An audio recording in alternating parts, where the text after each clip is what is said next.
Hey guys, this is S with Neurodivergent Voices US. Hey guys, it's S with Neurodivergent Voices US. So just a couple of things before I start my video. I want to apologize for any background noise. I got the washer and dryer running and I have animals. I actually had to wait for my daughter to fall asleep and wait for the puppy to fall asleep because otherwise I'd be sitting there like, calm, goose fraba. So basically, I wanted to also say I'm aware that I look down a lot. I'm using my video syllabus notebook, basically. I survive on lists and it keeps me organized and focused, so you're gonna see me looking down a lot. I already have like 70 views since yesterday in my first video, which makes me incredibly happy on so many levels. And in the words of Jim Carrey, you like me, you really like me. So yeah, I couldn't wait to make another video. So I'm gonna get my notebook, and today I am going to be talking about female autistic traits. These are just from my own experience, you know, I've heard other women in the groups I'm in talk about these traits, and they're not all the traits, they're just touching on a few. All these traits will be different in every person, and some people may not have the traits at all and may have other traits. These are not all my traits, they're just a few. Some of them may actually sound a little stereotypical, but they're there, so I wanted to mention them. Okay, so number one, over or under sensitive to senses. So your senses are basically what you can see, what you can hear, what you can smell, what you can taste, what you can touch, and also proprioception, basically your body, the feeling of your body in space and as it moves. And you know, maybe a couple other things. I also want to include in this interoception issues, where you basically don't know you're hungry till you're starving. You don't know you're thirsty till you're really, really thirsty. I will have issues where I don't realize I have to go to the bathroom until like the very last second where it's an emergency and so on. But you get the idea. So people may be oversensitive to pain or lack pain sensation, where it takes them a while or you know, a few minutes to even like realize that something hurts. They may be oversensitive to light or sound. Guilty. I hate going outside. I hate being in the sun. I love overcast days. With me, a big one is smell. The other morning, my boyfriend and I got distracted and he left the oven on for hours, and I woke up from a nap because I could literally smell heat. I could smell the smell of heat. I could smell that the oven was on, and I ran to the kitchen and had to turn it off. So my sense of smell is just like, wow. My boyfriend and I kind of joke that I can smell a spider spinning its web from a mile away, and he says I have the nose of a hound dog. Let's see. Some people don't like being touched. I don't. They need pressure when being hugged or touched, patted on the back, whatever. People like pressure, usually. A lot of people don't like the taste or texture of foods. So I wrote down a few examples of my sensory processing difficulty characteristics. I can't stand lint. Actually, my boyfriend's awesome. He bought this from Walmart, and it literally cuts the lint pieces off of my body pillow and my sheets and my blanket and my clothes, my daughter's clothes, so we love this. It takes batteries. You can get it at Walmart. I use jersey knit sheets and jersey knit clothing, basically like the softest material known to man. I hate being wet, and I hate brushing my hair, even though I have to make myself do it. I hate this texture of poultry, like chicken. I love the taste of turkey, but chicken, not so much. And the feeling of turkey or chicken in my mouth is like, I am intolerant to pain. I can't stand pain. I have a very low threshold. I have a lot of tattoos, and I cried for every one of them. And physically got sick for a few and had to stop. Um, I am hot, cold sensitive, extremely. I don't like being touched. I don't like a lot of hugs. I don't like sensual touch. I don't like a lot of lip kissing. Ugh.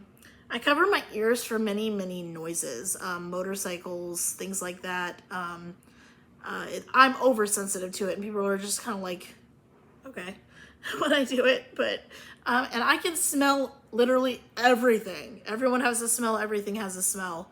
I smell, and I like to smell. It's one of my stems, which I'll get to later. Let's see. Okay. Obsession number 2. Obsession of special interests. I know some people don't like the term special interest, but I can't think of a better one right now. So, so people like me talk and talk and talk and talk about a topic of interest or an idea. People often get bored or frustrated, which is hard for me to tell when people are bored and frustrated. They usually have to tell me over and over. I get frustrated when pulled away from said interests. So sometimes I may even forget to eat, sleep, or do certain things because of my special interests. Number 3 is stimming, self-stimulatory behavior. Basically, these are repetitive behaviors that people do to self-soothe or let out energy. So, for example, you'll see many people with ADHD or autistic people, or just people that are bored with stimming toys. This is a wacky track, and it keeps me from doing other stims that may not be as healthy, like biting my skin or picking my skin or, you know, pulling my eyelashes out, things like that I'll get to later. So this is a lot of fun. It keeps my hands busy. My daughter has one too. So let's see. Humming, singing, whistling, making noises. Some kids like to bark or purr or act like an animal. Tapping fingers, clapping hands, repetitive blinking, cracking joints, snapping, hair twirling. I do this one a lot. Jumping, dancing, walking on different parts of the heels. So like toe walkers, heel walkers, or side foot walkers. Let's see. Spinning in circles, smelling things, head banging and rocking, and hand flapping. The head banging and rocking, my mom actually told the doctor, which she had never talked to me about this before. I guess it just never came up. But when I was a baby, I would rock back and forth in the crib. She thought it was to self-soothe, and I would bang my head. And I did this growing up, I remember, as a kid, probably to like age 8 or 9. Couldn't have sleepovers because of it, but I would repeatedly bang my head on the pillow over and over. I think to put myself to sleep, but I would usually use my head like a metronome and like keep the tempo of a certain song that I would sing. And I would do this for hours to go to sleep. Every night. I'm sure some people thought I was extremely weird. My sister used to bang, bang, bang on the wall to get me to stop doing it in the middle of the night when I woke up. My poor sister. So some other ones are trichotillomania and dermatillomania. So trichotillomania is when you pull at hair or pull it out of your body. I do this with my eyelashes or my eyebrows. I've been doing it since I was probably about 11 years old. Usually when I was bored in class, or sometimes when I'm anxious.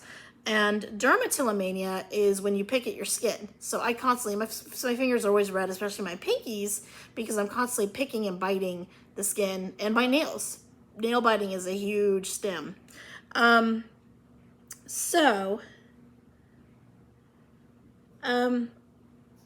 brings me to number 4, echolalia and palilalia. Echolalia is repeating others' words or phrases, and palilalia is when you repeat your own words or phrases. So with me, when I was a kid, I had to do everything 4 times. It was kind of like an OCD ritual I had, where if I said goodbye to my mom in the car, I'd have to say it 3 more times. Everything had to be 4 times. So I'd be like, bye, Mom, love you. And I'd get out of the car and I'd be like, bye, Mom, love you. Bye, Mom, love you. Bye, Mom, love you, to myself. And it had to be symmetrical. It had to be on both sides of my body. So I think it was like an OCD thing as well, as a stem. And then that brings me to number 5, meltdowns, shutdowns, and burnout. These are exactly what they sound like. I will have a tantrum. My boyfriend says I will have a fit like a 2-year-old child, basically, hyperventilating, crying, yelling. Then I have 0 energy left from overexertion of energy and emotion. And then I feel useless and have a lack of motivation. So that's the meltdown, the shutdown, and then the burnout. Okay, let's see. Number 6. Selective or situational mutism. You'll see this a lot with autistic kids. I experienced it as a child, and now, of course, we didn't know at the time it was selective mutism. But it's like it's an inability or refusal to speak in a certain situation or environment. So with me, usually if an adult was abusing their position when I was a kid and I couldn't ask for help, I couldn't respond or tell my mom what happened, I was just lost. I can't talk after a meltdown with my boyfriend or with somebody in my family or close to me. I just stop talking. And my boyfriend will stand there. Are you going to say something? Are you going to say something? And the words are there, but I just can't.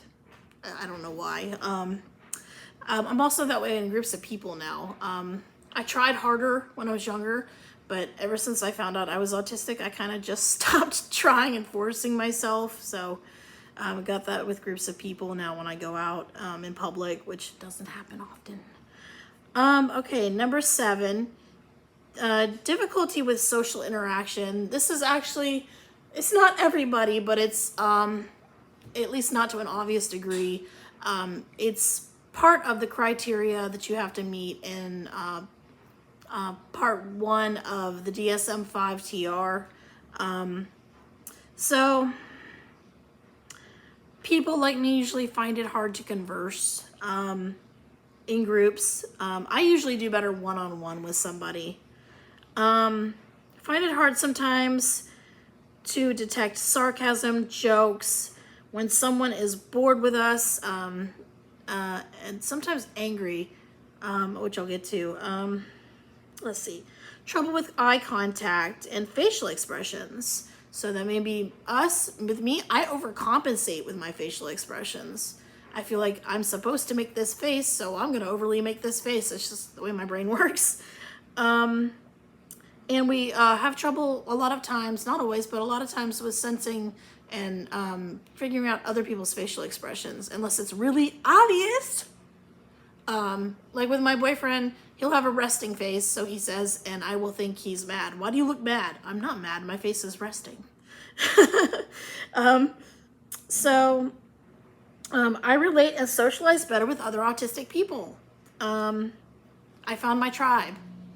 I understand. One of us.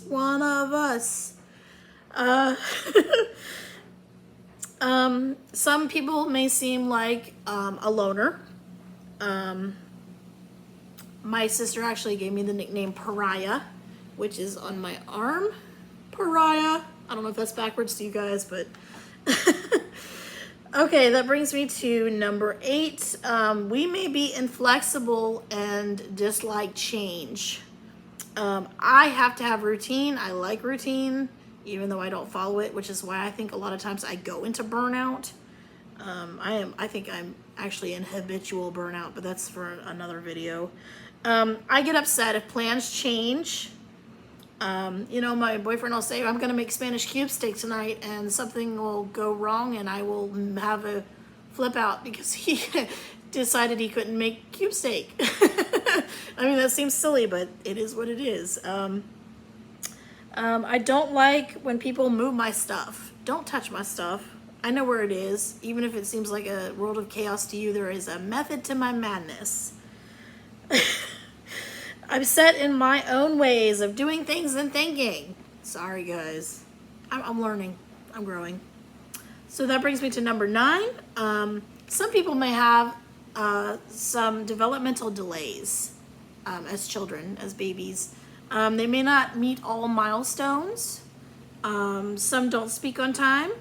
Some are late potty trainers.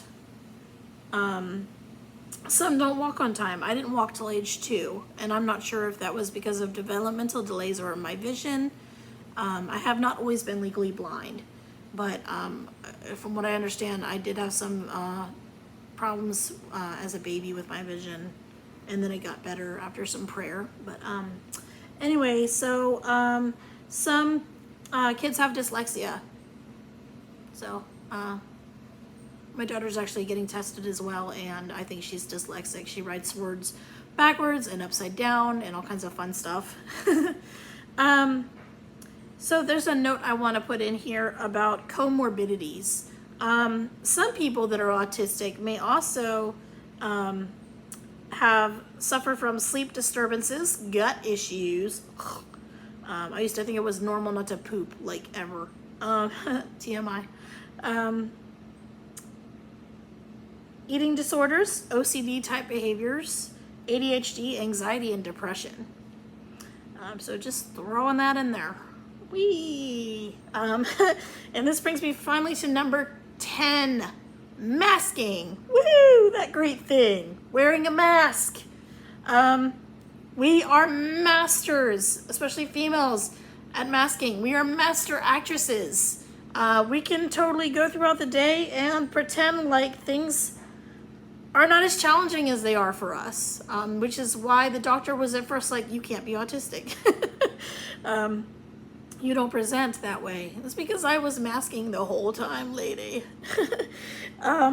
So pretending we aren't autistic or don't have deficits. Big, big, big masking.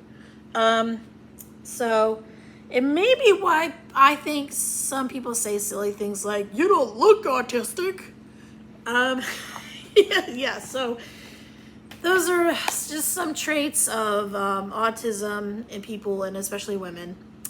Thanks for watching my video, and I will make another one soon, and I really appreciate everybody's support in doing this. I finally feel connected to a world that I've felt alienated and isolated from my whole life. See you guys later. Bye.